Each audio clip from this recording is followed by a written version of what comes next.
Lincoln 103, 5 Lincoln 102, Lincoln 103 and 102. Responding to 401 parking structure, section 1 boy. Henry 8, Henry 9. Respond to gate 437, Bravo, for your dignitary detail. 3K911, unattended, 400 lower level, near Carousel 4, black bag. GTA in progress, 401 parking structure, section 4 boy. Responding to 401 parking structure, section 1 boy. 415 passenger onboard aircraft. Control 2 Franklin en route. 484 suspect, is female, Hispanic, 28 years of age, blue jeans, no further. Control 5 Frank 401 is en route.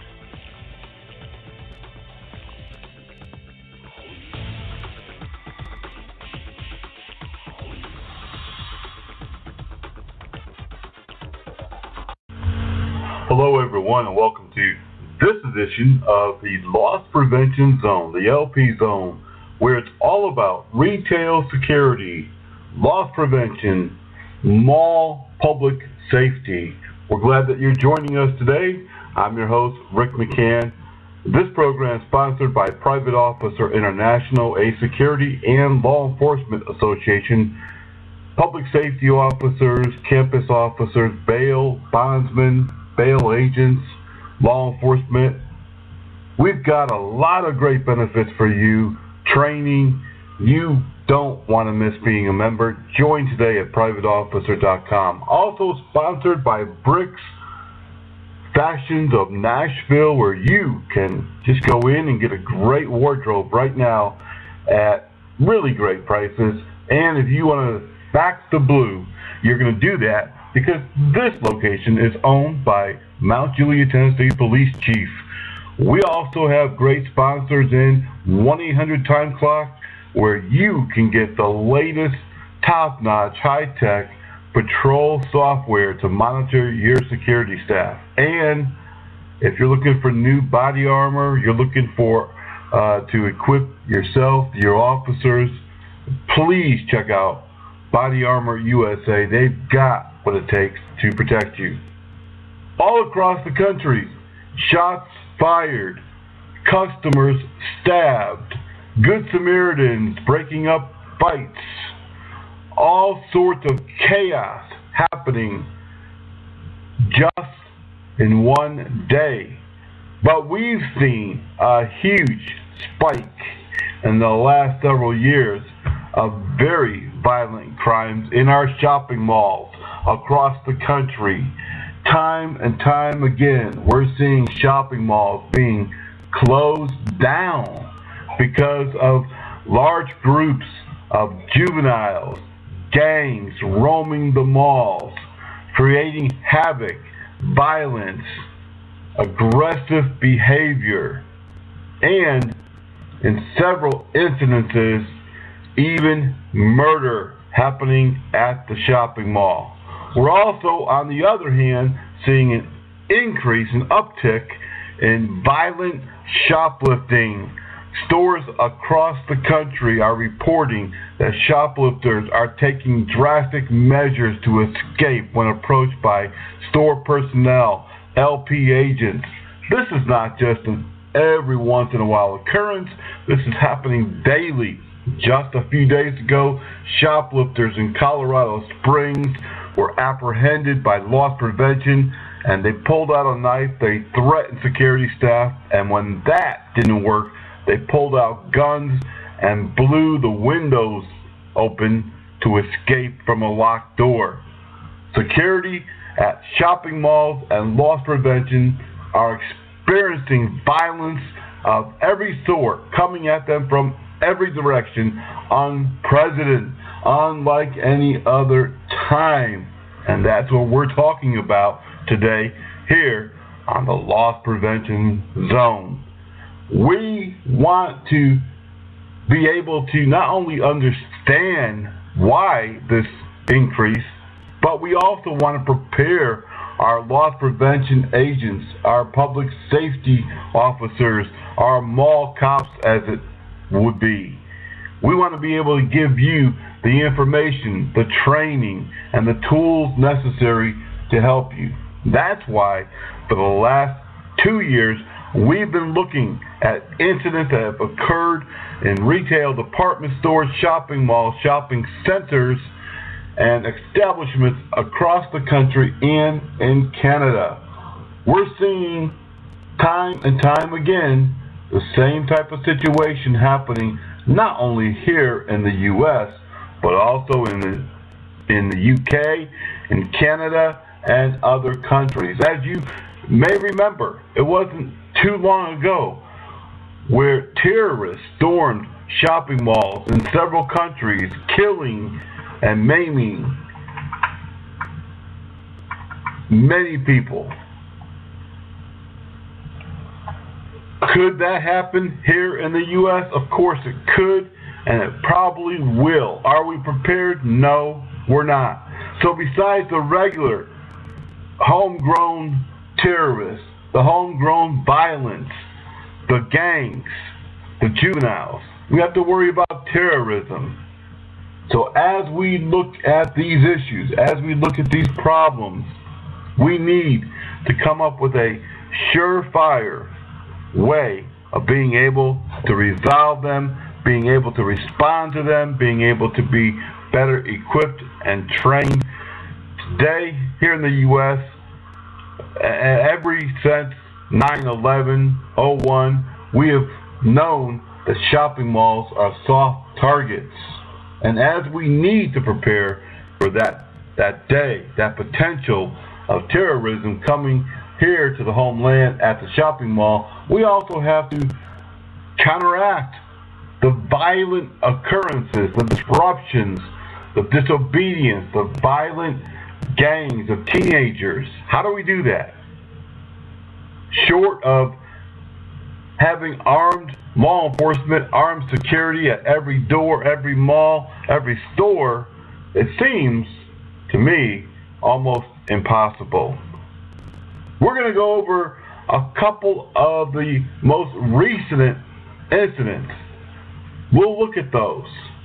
We'll try to dissect them in the upcoming weeks.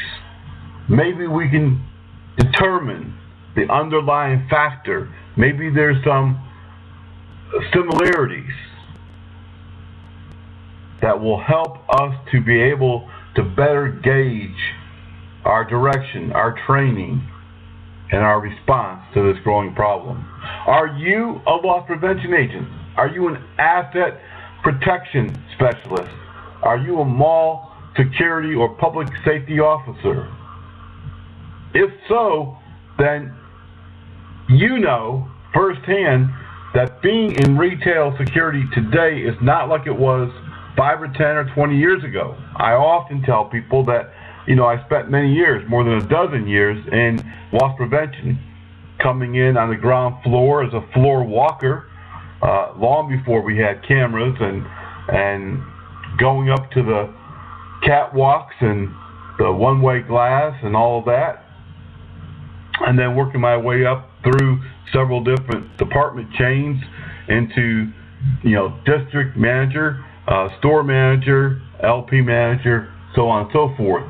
It's very different today. Back then, we had 1 or 2 gun incidents a year per store.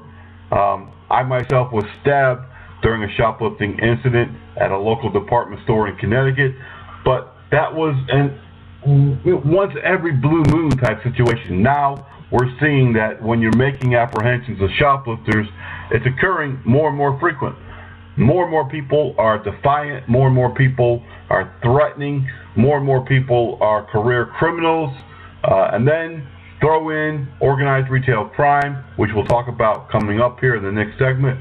And you've got really a recipe of confrontations and a recipe of having a lot of violent encounters with not only shoplifters, but with aggressive customers. Violent days are here in the retail security loss prevention field. Make no mistake, there's no doubt about it. Every day it's in the news headlines. Ask the specialists. Ask the people who know. They see it, they hear it, they're involved in it.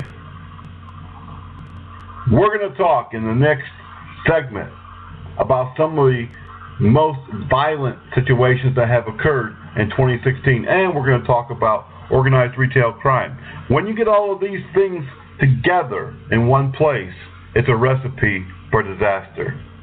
And we haven't even considered the terrorism aspect in retail security.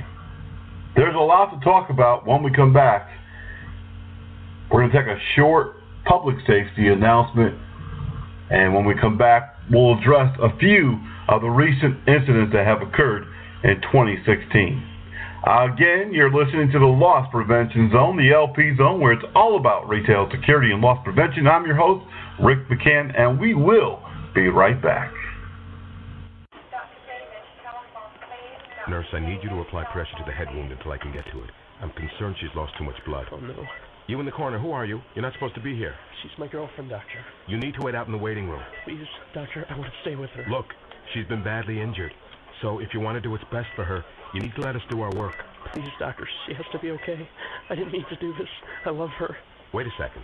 You were the driver? Yes, but I didn't mean to. I swear, we went to dinner. I was just buzzed. I only had a few drinks. Just buzzed? Why didn't you tell us that? In that case, your girlfriend is fine. Hey, sweetie. I feel great. You want to get out of here? I can't believe this. Really, Doctor? She's really okay? What, are you kidding? No, not really. Nurse, get me a suture kit. Stat. Buzzed driving. Maybe we should stop acting like it's no big deal. Buzzed driving is drunk driving. A public service.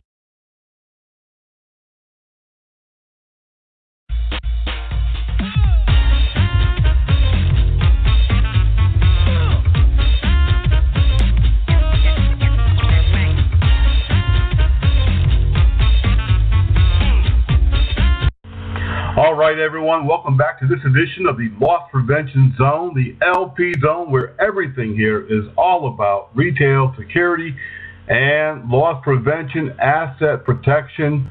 We're glad that you are with us. This part of the program today is sponsored by Brown Yard Programs, friends of private security and public safety for many years. Give our friend Bruce a call at area code 631-581-9300 if you are a security or public safety professional needing insurance. They are professional. While big box and shopping mall giants are dwindling drastically across the country, actually, closing and suffering financial losses, many of the big box stores, Sears and Kmart's and Target, Radio Shack, and many others, shuttering many of their stores, while shoppers preferring the ease of online shopping. Like me, I didn't even go to a mall or a store for Christmas. Retailers are experiencing serious violent crimes like never before.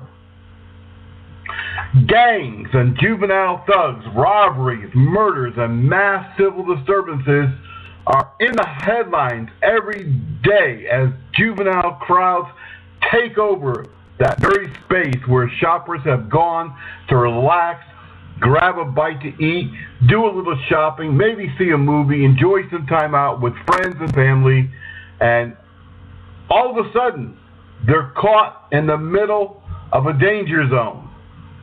Just this Monday, the day after Christmas, near riots, pandemonium broke out in more than 30 shopping malls across the country. Several people stabbed, others hurt, and dozens of people arrested by police. Police telling us they could have made a lot more arrests. They could have locked up hundreds, literally, during these disturbances. In one situation, more than 500 teenagers were involved in the disturbance, taking over an entire two-level mall. Police trying to hold back the crowds. Malls having to shut down. Robberies and muggings, sex crimes, burglaries, kidnappings, assaults, murder, and mayhem is on the rise at the mall and at the big box stores. Now, we already know that serious violent crime has risen substantially in the last 5 years. Shopping malls in our country are micro cities within the city, and they're underprotected. We've talked about being a soft target, but let's just talk about everyday crime. The reality is that the people protecting them are unskilled, poorly trained, unarmed, ill-equipped, and trying to do the best they can with little to nothing. And that's basically how private security goes, regardless of the assignment. It's not their fault. They're doing the best they can. But when it comes time to responding to a major incident, a felony, a crime in progress, they're putting their own lives on line. It's kind of like Andy and Barney doing their best to curb violent crime in Mayberry without additional manpower or resources. Now you know, and I know, it's going to be useless, futile, and unsuccessful. Frankly, I'm really surprised that there's not more violent crime than there is in our shopping malls and big boxes, because it could be worse, and that is just the facts. Shopping malls today and big boxes today are where predators and criminals and thugs and teenagers go to commit their crimes, to do their thing, because they know they can get away with it. They know that they can perpetrate their crimes on the innocent. And who's going to stop them? Who's going to respond? Let's give a listen to just what happened this week at more than 30 shopping malls across the country. I have worked loss prevention and retail security for many, many, many years. It was one of my first few jobs early on in my teenage years. I know firsthand the problems. I know firsthand the issues, the wide openness of a shopping mall or a big box store.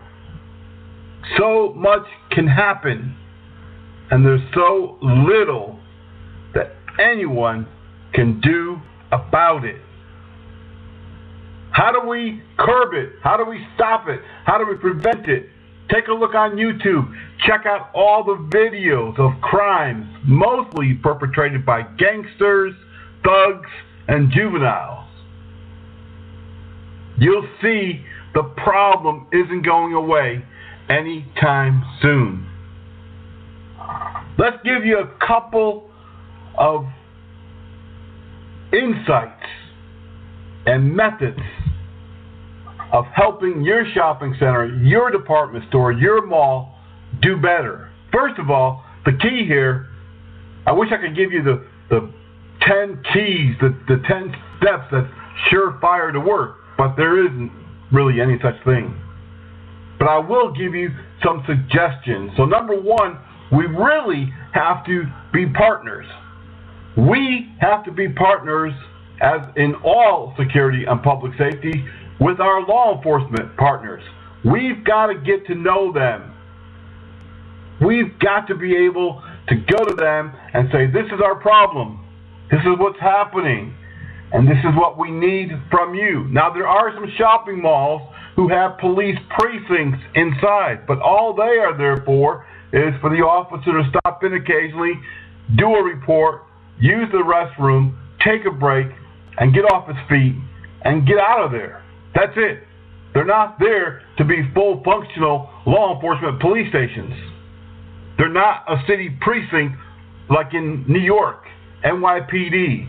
That's not what they're there for.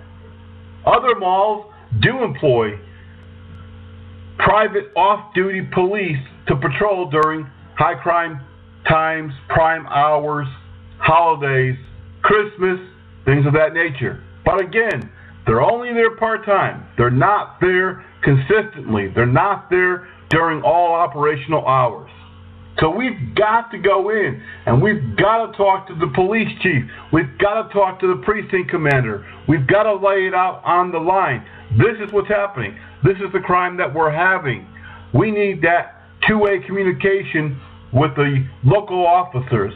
When we call, we're only going to call for the serious things. We're only going to call because we need that backup. We're not going to call because somebody's parked in the fire lane.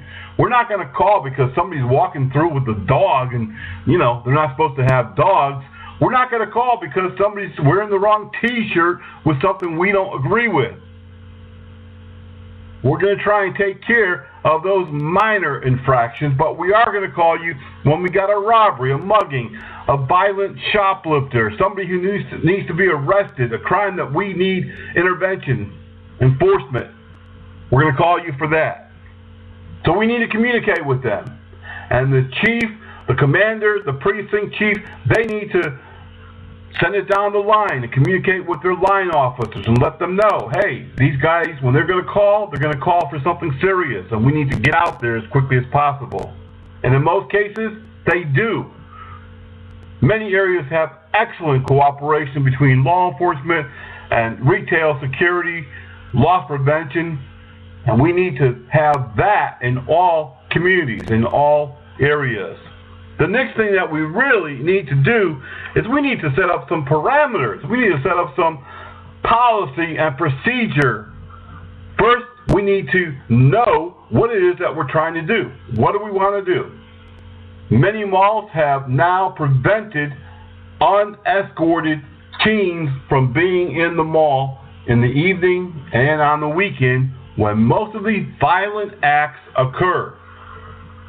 So now when they come to the mall, when they come to the store, they've got to bring an adult escort. And that has cut down on many of the problems. But in order to enforce that, first you got to have signage. You've got to get it out in the media and let everybody know this is the new rules, this is what's going to happen, and this is what's going to happen if you don't abide by the rules. And we've got to make it public. We've got to push it on social media. We've got to let the public know. We've got to contact our media friends, our local TV and newspapers, and let them know that this is the new policy. But not only should we have those policies in place, but we really need to have a process to enforce that. So if they come to the mall unattended, they don't have an adult with them, what are we going to do? We're just going to say, oh, well, I'll just monitor them. I'm sure they'll be good. No, we've got to have some type of follow-up process where if they do violate our law, our procedure, then we have to take certain actions as a result. Controlling access to the property is essential to keeping control of the property, especially during the weekend, the evening hours, and the holidays, times when kids are out of school, when those crimes escalate. We need to make sure that we're limiting their access, their hours, and thus controlling their behavior. We need to make sure that we're monitoring and taking appropriate actions for violations, for issues, infractions, or crimes occurring on the property. Another thing that we can do, which is really helping many shopping malls and retailers, is we need to enforce trespass warnings. I implemented more than 30 years ago on housing properties, housing authorities, a trespass system whereby if we have justification for trespassing someone off the property, we issue that trespass in writing, we take their picture, we get their information, their name, it goes in our database. If they return, they get arrested. There's no ands, ifs, or buts. We shouldn't give people options. Oh, well, you've been trespassed. You committed a crime. You were a problem. But, you're probably not going to be a problem today. You look like you're going to be compliant. You look pretty happy today. Maybe I'll just take a chance on you. If you do that, you have no consequences, no follow-up to the rules, and therefore, they're not going to abide by them. It's just like having kids. If you tell them, Johnny, pick up your room, and Johnny doesn't pick up the room, all right, Johnny, I'm picking your cell phone, pick up your room, and he doesn't pick up his room, and you don't take his cell phone, there's no consequences for the action. So you've got to make sure that you follow up with those corrective steps. The next thing that you can do is you got to know the law. Every security, public safety officer, police officer, private police officer, anybody working in this business, you got to know the law. And every state's a little bit different. The language is a little bit different. You have to understand what true trespassing is, what disorderly conduct is, public intoxication, shoplifting, felony theft. All of that dictates what you're going to do, how you're going to respond, and whether or not you can take any legal action. Know the law. You also need to enforce the law. If it's against the law to trespass, if it's against the law to be disorderly in public, if you give the person a warning for those minor offenses and they don't obey, they're non-compliant, you need to make sure that they're criminally charged and that they answer for their crimes. And of course, we want to make sure that the message gets out loud and clear that, hey, if we do break the law at this location, we're going to get in trouble. We're going to be arrested. We're going to be subject to going to court, maybe going to jail, and they don't play games here at this location, whether it be a shopping mall, a store, whatever it might be. Make sure that we get the message out, post it loud and clear on our social media, in the press, on signs, whatever it might be, to get that message out that these are the rules and this is the result if you don't follow through, if you don't behave yourself. If you break the law, expect to be arrested. The broken window theory is something that has been around for many years. Now, some communities, it really helped. It made a big difference. It took care of everyday little offenses that eventually turn into huge offenses if unchecked. Now, some communities recently have gotten away from that. New York City, one of the largest, who recently abandoned that policy under more liberal leadership. People shouldn't be penalized because they live in a bad neighborhood and they want to do bad things, so on and so forth. On private property, it's a little bit different. It's your property. You control it. If you say they shouldn't be loud and disorderly, then that's the law. If you say that they shouldn't smoke inside the building, then that's the law. And if they don't obey the law, then you can get them to either leave the property or be forcefully taken away from the property by law enforcement. We want to talk about, in part 2 next week, really the technical aspect of enforcing the law within private property, within the mall, within the store. Now, loss prevention, they make thousands, hundreds of thousands of detentions and arrests across the country every year. More than 1 million actually was made last year by loss prevention. So they understand that they have certain authority. So next time, next week, when we are back on the LP Zone, we're going to be talking about what your authority is as the agent of the property. But until then, be safe, be blessed, and we will see you right back here on the radio